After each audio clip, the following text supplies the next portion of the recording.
መንግስቲ ሓድሽ ናይ ኩናት መጸውዒ ቃል ኣስሚዕሎም ሓድሽ ስም ሓይልታት ጽምዶም ኣብ ልዕሊ መጥቃዕቲ ጀሚሮም ክብል ኣስሚዕሎም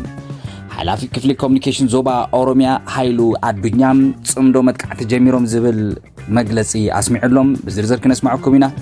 እዚ ከምዚሉ እንዳሃለውን ኣብ ቀርና ኣፍሪካ ሓድሽ ናይ ኩናት ማዕበል ድማ ክነፍስ ተራእየሎም ኣብ መንጎ ኢትዮጵያን ኤርትራን ዘሎ መስሓብ ናብ ዝለዓለ ደረጃ ተሰጋጊሮሎም ካብ አዲስ አበባ ስርዓት ኣስመራን ምቕያር ዝዓለመ ሓድሽ ዕጥቃዊ መንቅስቃስ ተኣውጀሎም እዚ ሓምለዋይ ሰውራ ሓይሊ ሓምለዋይ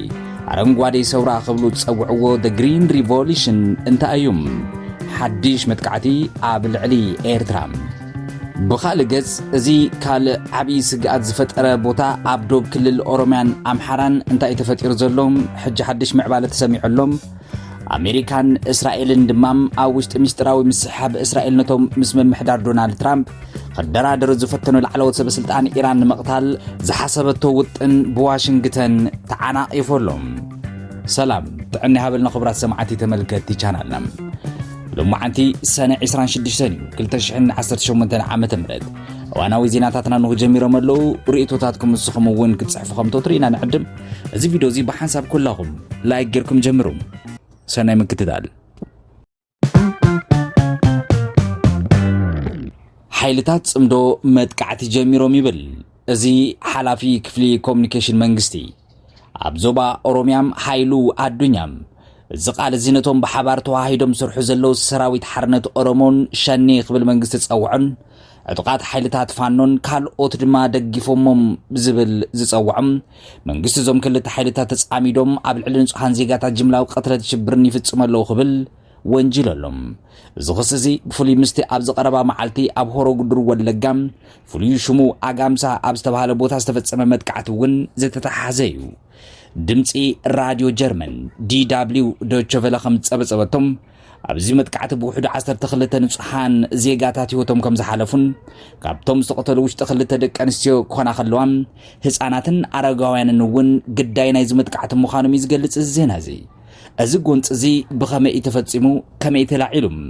መንግስቲ እዞም ዕጡቃት ንጹሃን ዜጋታትን መቕታል ኢሎም እዮም መጥቃዕቲ ፈጺሞም ክብል ክኸስስ ከሎ ካልኦት ምንጭታት እዚ መጥቃዕቲ ብዕጡቃት ፋኖ ልዕሊ ናይ ዞባ ጸጥታ ሓይልታት ዝተገበረ ወታደራዊ መጥቃዕቲ ከም ዝነበረ እውን ዝገልጽ እዩ ካብዚ ካብ ጉዳይ ኢትዮጵያ ጉዳይ ጸጥታን ኩናት ዜናን ከይወጻና ኣብ ቀርና ኣፍሪካ ሓድሽ ናይ ኩናት ማዕበል እውን ነፊሰሎም መንግስቲ ኢትዮጵያ ካብ አዲስ አበባ ስርዓት ኣስመራን ምቕያር ዝዓለመ ሓድሽ ዕጥቃዊ መንቅስቃስ እውን ተኣውጀሎም እዚ ብኢትዮጵያ ዝድገፍ ሓምለዋይ ሰውራ አረንጓዴ ሰውራ ክብሉ ዝጸውዕዎ ሓድሽ ሓይሊ መንዩ ብተወሳኺ ኣብ ውሽጢ ኢትዮጵያ መንግስቲ ሓይልታት ጽምዶም ብዝብል ሓድሽ ስም ዝጽውዑ ዕጡቃት በዓል መንዮም ምስጢራዊ መጋረጃታት እውን ተሰሚዖም ኣለው ፖለቲካዊ ካርታ ቀርኒ ኣፍሪቃ ዝቕይሩ ቁልፊ ምዕባለታት እውን ክነስማዓኩም ካብቲ ንነዊሕ እዋን ክበስል ጸንሐ ሩሱን ዶብ ኢትዮ ኤርትራ ብመሰረት ውሽጣዊ ሓበሬታታት ኣብ ኢትዮጵያ ሓድሽ ናይ ኤርትራ ተቃዋሚ ዕጥቃዊ ሓይሊ ተመስሪቱ ኣሎ እዚ ብመንግስቲ ኢትዮጵያ ክድገፍ ዝጀመረ መንቅስቃስ the green revolution ሓምለዋይ ሰውራ ተባሂሉ እውን ተጸዊዐሎም መራሒ ናይ ዝሓድሽ ሓይሊ ሰራዊት ድማ መሐመድ አሕመድ ኣስናይ ይበሃል ኣብ ዝቐረባ መዓልትታት ምስ ናይ ኢትዮጵያ መንግስቲ መራኸብቲ ብዙሃን ዝኾነ ፋና ቴሌቪዥን ብሮድካስቲንግ ፍሉይ ቃለ መሕትት ብምክያድ መሐመድ አሕመድ ኣስናይ ኣብ ዘረብኡ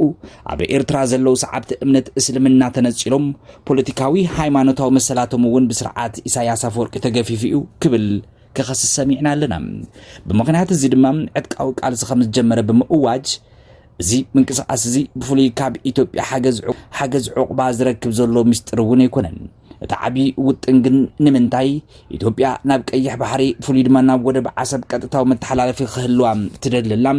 እዚ ሓድሽ ዕጥቃዊ ሓይሊ እንተተዓዊቱ ስርዓት ኣስመራ እንተተቐይሩ እቲ ሓድሽ ዝመጽእ መንግስቲ ምስ ኢትዮጵያ ናይ ወደብ ስምምዕ ክገብር ዞባዊ ኢኮኖሚያዊ ምትእስሳር ክፈጥር ዝብል ተስፋ ኣብ አዲስ አበባ ተታሒዘሎም ይኹን እምበር እዚ ፖለቲካዊ ጸወታ ሓደ ወገን ጥራይ ነበረን ኢትዮጵያ ነዚ ሓድሽ ሓይሊ ንምድልዳል ብግልጺ ክትስዕር ከላ ስርዓት ኣስመራ ግን ብስቕታ ይዓምመሎም ኤርትራ ብወገና ኣብ ውሽጣ ንዝርከቡ ጸረ ኢትዮጵያ ዝኾኑ ዕጡቃት ዓፋር ብምውዳብ ክትሰርሕ ከም ጸንሐት ከም ትሰርሕ እውን ዝፍለጥ እዩ እቲ ቀደም ብኢትዮጵያ ዝተፈተነ ቀይሕ ባሕሪ ዓፋር ዲሞክራሲያዊ ውድብ ዝተባሃሉ ፈተነታት ከም ክንኳን ተመሰሉ ሕጂ ግን ሰራዊት ምክልኻል ኢትዮጵያ ነዚ ሓድሽ ናይ ሓምላዋይ ሰውራ ግሪን ሪቮሉሽን ዝተባሃለ ሰራዊት ንምውዳብ ብቑዕ ድጋፍ ይህብ ከም ዘሎ ተነጊሮሎም እቲ ካልእ ዓብዪ ስግኣት ዝፈጠረ ቦታ ኣብ ደቡብ ክልልን ኦሮምያን ኣምሓራን እውን ኣብ ኢትዮጵያ ካብ ዘሎ ፀጥታን ኩናት ዝተመልከተ ካልእ ዜና እዩ ወረዳ ዴራ ንዓመታት ዝቐፀለ ናይ ወሰን ውጥረት ብሄራዊ ጎንፅታት ዘእንግድ ቦታ ኮይኑሎም ኣብዚ ዞባዚ ሰራዊት ሓርነት ኦሮሞ ሸኔን ፋኖን ምንም እኳ ካብ ገሊኡ ዞባታት ፀረ መንግስቲ ስምምዕ ዘለዎ ይመስሉ እምበር ኣብ ዴራ ግን እቲ ብሄራዊ ውጥረት ኣብ መንጎ ክልቲኦም ህዝብታት ይግንፍለሎም ኦሮሞ ንኣምሓራ ድማ ንኦሮሞ ብምውንጃል ዝካየድ ዘሎ ዓሌታዊ ጎንፂ ህይወት ንጹሃን ሰባት ድማ የጥፍአሎም እዚ ኩነታት እዚ እቲ ዞባ ብፍጹም ክረግዕ ዕድል ከም ዘይህብ ዘረጋግፅ ጸብጻቢ ዝመስል ኣብ ውሽጢ ኢትዮጵያ እንታይ ዝካየድ ዘሎ ብኻልእ ገጽ ብዓፋር ብኻልእ ገጽ ድማ ሓድሽ ሰራዊት ግሪን ሪቮሉሽን ዝተባሃለ ብኻልእ ገጽ ሰራዊት ትግራይ በቲ ሓደ ሱዳን በቲ ካልእ ቤንሻንጉል ጉሙዝ እናተባሃለ ኢትዮጵያ ብሙሉእ ከበድቲ ሓይልታትን ሰራዊትን ኣጽዋርን ዝተኸበበት እያ ትመስል እዚ ዝካየድ ዘሎ ፖለቲካውን ወታደራዊ ምዕባለታት ናበይ ገጾም እዮም ከምርሕውን ብዙሕ ዘጽግም ንኽትንትኖን ንኽትምልሶን እውን ዝኸብድ ኩነታት ተፈጢሮሎም መንግስቲ ኢትዮጵያ ነዚ መዓልታዊ ኣብ ሃገራዊ ቴሌቪዥን ጣብያታቱ እንዳወፀ መግለጺ እንዳሃበም እዚ ዜና እውን ኣብ ዝቕረጸሉ ሰዓት እውን ምክልኻል ሰራዊት ኢትዮጵያ ሓይሊ ኣየር ከይተረፈም ንዝመጽእ ዝኾነ ይኹን መጥቃዕቲ ምላሽ ንምሃብ ወይ እውን ጸላኢ ንምድምሳስ ካብቲ ወትሩ ንላዕሊ ድልው ክብል መዓልታዊ ጭርሖታት የስምዕ ዘሎም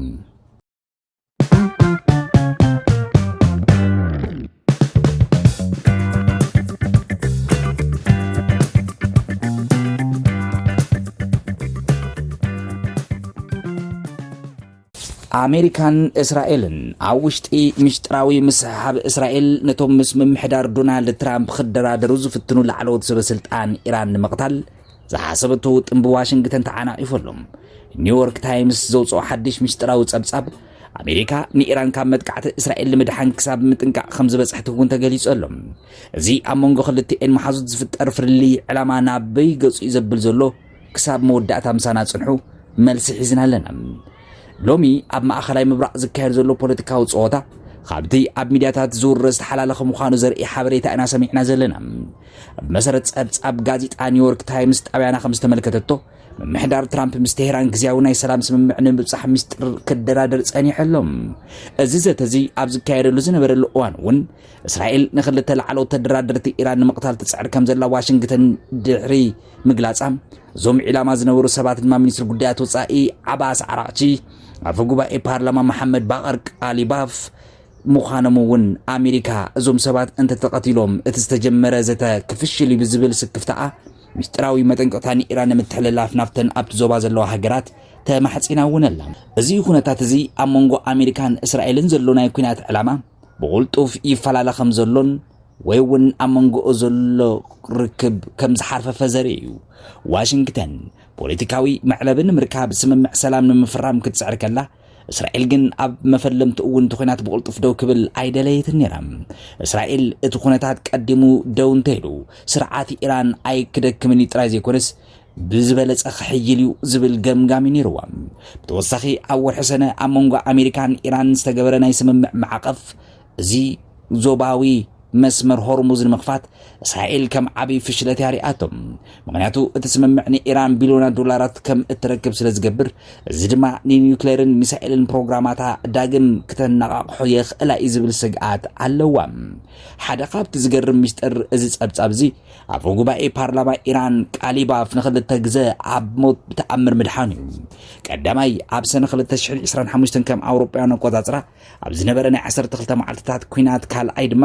ኣብ ዝቀረባ ግዜ እስራኤል ኣብ ትሕቲ እምባ ዝርከብ ምስጢራዊ ምሕብኢ ባንከር ላዕለዎት ላዕለዎት ሰበስልጣን ኢራን ኣብ ዝደብደበትሉ እዋን እዩ ቃሊባፍ ኣብ ክልቲኡ ኣጋጣሚታት ካብቲ ፍርስራስ ብሂወት ከም ዝወፀ ሰለስተ ላዕለዎት ሰበስልጣን ኢራን እውን መረጋገፂ ሂቦም ኣሎም ኣሜሪካ እዚ መጥቃዕቲ እዚ ንኸይፍፀም ንእስራኤል ፀቕጢ ክትገብር ከም ዝፀንሐት እውን ተገሊጹ ኣሎም ይኹን እምበር ፍሉይ ልኡኽ ኣሜሪካ ስቲቭ ዊትኮፍ ጃሬድ ኩሽነርን ኣብ ኳታር ምስ ሰበስልጣን ኢራን ዘካይድዎ ዘተ ኣዎንታዊ ከም ዝነበረ ፕሬዚደንት ዶናልድ ትራምፕ መስርሕ ሰላም ክሰስን ከም ዝደልዩ ተገሊጹ ኣሎም